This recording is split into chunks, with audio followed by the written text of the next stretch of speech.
Զրույց հոգեթերապիայի մասին, ինչու է այդքան տևում հոգեթերապիան, ինչու չէ հոգեթերապևտը խորհուրդներ տալիս, ինչու շաբաթը մեկ կամ երկու անգամ են լինում հանդիպումները, ինչ կլինի, որ հոգեթերապևտը իմ փոխարեն լուծի իմ խնդիրները, որովհետև նա կարող է դա անել, բայց չի անում։ Այս բոլոր եւ ավելին հարցեր, որ հաթաթ չեմ թվարկի, կփորձեմ որոշ հարցերին պատասխանել, բայց նախքան թեմային անդրադառնալու ուզում եմ ձեզ ներկայացնել մի շատ կարևոր գիրք «Դոլգը դորգը ի bez իլյուզի», հեղինակն է Իրինա Մլոձիկ, էգզիստենցիալ հոգեթերապևտ է, որը նաև իմ հոգեթերապևտն է եղել տարիներ առաջ։ Այս գիրքը շատ լավ իլյուստրացիա է այն մարդկանց համար, ովքեր ունեն բազում հարցեր եւ աղավաղված կամ ինչ-որ կախարդական պատկերացումներ կամ արժեզրկող պատկերացումներ հոգեթերապիայի մասին։ Հեղինակը նկարագրում է հետևյալը, որ սկեպտիկը այն մարդը վերացական կերպար, ով որ ունի հոգեբանական խնդիրներ եւ օգնության կարիք ունի, սակայն թերահավատորեն է վերաբերվում հոգեթերապիային, հոգեբանական խորհրդատվությանը եւ հեղինակը ունենում է երկխոսություն տվյալ անձի հետ, ում որ փորձում է հնարավորինս մոտիկից ներկայացնել հոգեթերապիայի սկզբունքների, բարոյացիկական նորմերի, տևողության, պրոցեսի, արդյունավետության, անարդյունավետության մասին։ Հաճախ եք դուք եւս ինձ հարցեր տալիս, թե քանի այց է տևելու, քանի այցից եմ ունենալու իմ ցանկալի արդյունքը, քանի հանդիպում պետք է ունենամ ձեզ հետ, որ ազատվեմ տագնապային խանգարումներից, խուճապային գրոհներից, դեպրեսիվ խանգարումներից, նևրոտիկ խանգարումներից, հարգելիներս, ես ձեզ միշտ փորձում եմ պատասխանել հնարավորինս սպառիչ ձևով, սակայն միշտ չէ, որ SMS տարբերակը թույլ է տալիս այդ հարցին սպառիչ պատասխանել։ Ամենակարճ պատասխանը ոչ մի պրոֆեսիոնալ հոգեթերապևտ պատկերացում անգամ չունի, թե որևիցե խնդրի դեպքում քանի հանդիպման կարիք կունենա տվյալ այցելուն։ Այն պայմանավորված է թե խնդրի տեսակից, թե խնդրի վաղեմությունից, թե խնդրի բարդությունից, նաև պայմանավորված է ձեր անձնային առանձնահատկություններից, բնավորության շեշտվածությունից, բնավորության գծերից, թե ինչ ինտենսիվությամբ, ինչ ձևով է ձեր մոտ տեղի ունենում ադապտացիան, որովհետև բոլորիս մոտ ադապտացիոն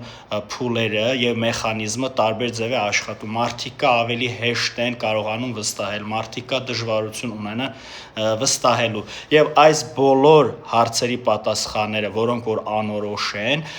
այս ամեն ինչը իմացող պրոֆեսիոնալ հոգեթերապևտը երբևիցե ձեզ սուտ որևիցե խոստում չի տա, միայն այն պատճառով, որպեսզի ձեզ չկորցնի։ Ցանկացած իրեն հարգող հոգեթերապևտ իր մասնագիտության մեջ լինում է կոմպետենտ եւ հարգում է բարոյացիկական նորմերը եւ իր բոլոր պատասխանները բխում են այն սկզբունքներով, այն պայմաններով, ինչ որ հարյուրավոր տարիներ գոյություն ունի հոգեթերապիայի կոնստիտուցիայում կամ բարոյացիկական նորմերում։ Ինչու է հոգեթերապիան հաճախ տևում ամիսներ կամ տարիներ։ Նախքան այցելուի խնդրի հետ խորքային աշխատելուն, ինչքան էլ որ հոգեթերապևտը պրոֆեսիոնալ է, տարիների փորձ ունի, բազում կրթություններ ունի, երբևիցե հոգեթերապիան ըստ իս չի կարող արդյունավետ լինել, քանի դեռ այցելուի ու հոգեթերապևտի միջև չեն զարգացել փոխվստահելի հարաբերություններ։ Եթե չի ձևավորվել ալյանսը, ռապորտ ասածը, վստահելի փոխհարաբերությունները, ուրեմն դեռ պրոցեսը լիարժեք չի կարող տեղի ունենալ։ Մինչև այցելուն իր իմացած, իրեն հասանելի ձևերով չի փորձարկում հոգեթերապևտին, երբեմն ակնհայտ, երբեմն ոչ ակնհայտ, երբեմն մանիպուլյատիվ եղանակներով, որը որ այցելուի պարագայում իր համար թույլատրելի է։ Այցելուն չպետք է պատրաստված լինի հոգեթերապիային, այսինքն դա հետևյալն է, կան այցելուներ, ովքեր որ պատրաստվում են հոգեթերապիային, ինչպես կպատրաստվեին ինչ-որ քննության կամ հարցազրույցի։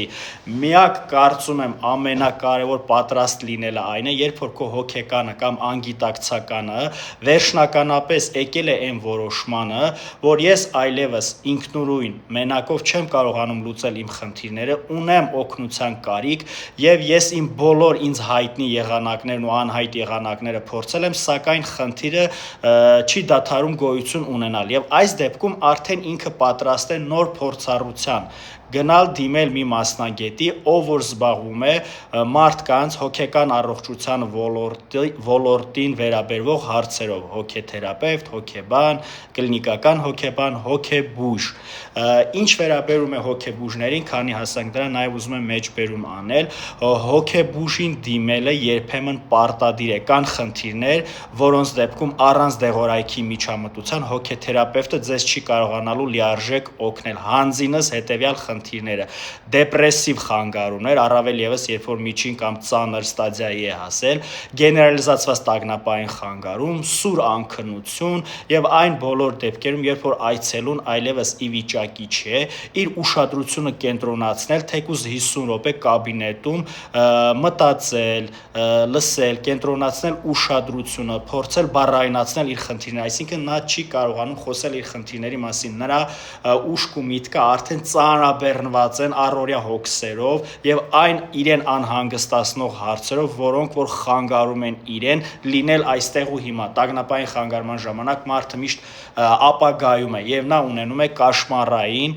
կատաստրոֆիկ, բացասական պատկերացումներ եւ նա չի կարողանում ստոպ տալ, հանդարտացնել իր միտքը, որպիսի ներկա լինի process-ի ժամանակ։ Ինչ վերաբերում է հոգեթերապիային, ոչ թե նա զուտ մեխանիկական գործողություններ է, այլ հոգեթերապիան բուժիչ երկխոսություն է, բուժիչ զրույց է, որի միջոցով այցելուն, երբ որ պատմում է իր խնդրի մասին հոգեթերապևտին, միևնույն ժամանակ թե տեղի է ունենում հուզական ազատագրում, թե այցելուն եւս ինքը կարողանում է դառնալ դիտորդ եւ այցելուն հոգեթերապևտի արձագանքի, ֆիդբեքերի, հետադարձ կապի միջոցով, նկատառումների, ինտերպրետացիաների, երազների հետ աշխատելու միջոցով այցելուն հնարավորություն է ունենում ծանոթանալ իր հետ, ինքը իր հետ նոր տեսանկյունից, այլ կողմից, այսինքն այն անգիտակցականը, որը որ կազմում է մեր հոգեկանի 80-90%-ը, որին մենք հասանելիություն չունենք անձը, հոգեթերապևտը իր կրթության, տարիների փորձի, պրոֆեսիոնալիզմի ու հմտությունների միջոցով փորձում է ձեր հոգեկանում տեղի ունեցած խնդիրները, նյութը թարգմանել, բառայնացնել, տեսնել ու կիսվել ձեզ հետ, ցույց տալ ձեզ, թե որտեղ է գտնվում խնդիրը եւ ինչ աշխատանք է մեզ սպասվում։ Ինչ վերաբերում է տևողությունների քանակին կամ այդ մի քանի օրվա ինտերվալը, օրինակ հոգեթերապիան մինիմում տևում է շաբաթը 1 անգամ կամ շաբաթը 2 անգամ, որոշ ծայրահեղ դեպքերում կարող է նաև լինել շաբաթը 3 անգամ, պայմանավորված հոգեթերապևտիկ ուղղությունից կամ տվյալ այցելուի խնդրի բարդությունից ու ինտենսիվությունից արտահայտման։ Նման դեպքերում ավելի հաճախ են հանդիպում եւ այս process-ը, որ տեղի է ունենում կաբինետում 50 րոպեում, այդ 50 րոպեից հետո այցելուն գոնե 3 օր պետք է ունենա հնարավորություն վերապրել, մարսել, ծանր ու թեթև անել այն ինֆորմացիան, որը որ բերում է հոգեթերապևտիկ դաշտ, որի հետ սկսում են աշխատել, այդ նոր հմտությունները այցելուն արդեն տանում է կյանք առօրյա եւ փորձարկումներ է կատարում, որպիսի հարմարվի, յուրացնի, ինտեգրի այն նոր ինֆորմացիան, այն նոր հմտությունները, ինչը որ դեռ չի փորձարկել, եւ սրա համար եւս ժամանակ է պահանջում։ Օրինակ կան այցելուներ, որ խնդրում են, որ մենք ֆինանսական խնդիր չունենք, Մարտին ջան, խնդրում ենք քեզ եկեք վճարենք ու մեր 50 րոպեն չավարտվի, այլ տևի 3 հատ 50 րոպե, 150 րոպե տևի, որպեսզի ես կարողանամ ներկայացնեմ իմ խնդիր եւ արագ լուծում տանք։ Հարգելիներս, ես մյուս կողմից հասկանում եմ 21-րդ դարը fast կարող է համարվել, fast food, արագ մարդիկ փորձում են սնվել, արագ սնունդ, արագ աշխատանք, արագ տեղ հասնել։ Ոնց որ sense ինչ որ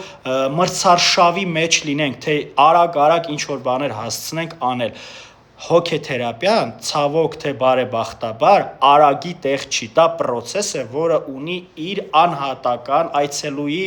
անձնային առանձնահատկություններից բխող ժամանակը, ցանկացած մարդու հոգեկան ունի իր սեփական ժամանակի ընկալումը եւ ադապտացիոն մեխանիզմներ, այսինքն ամեն մարդ ինքը անհատականություն է, սուբյեկտ է,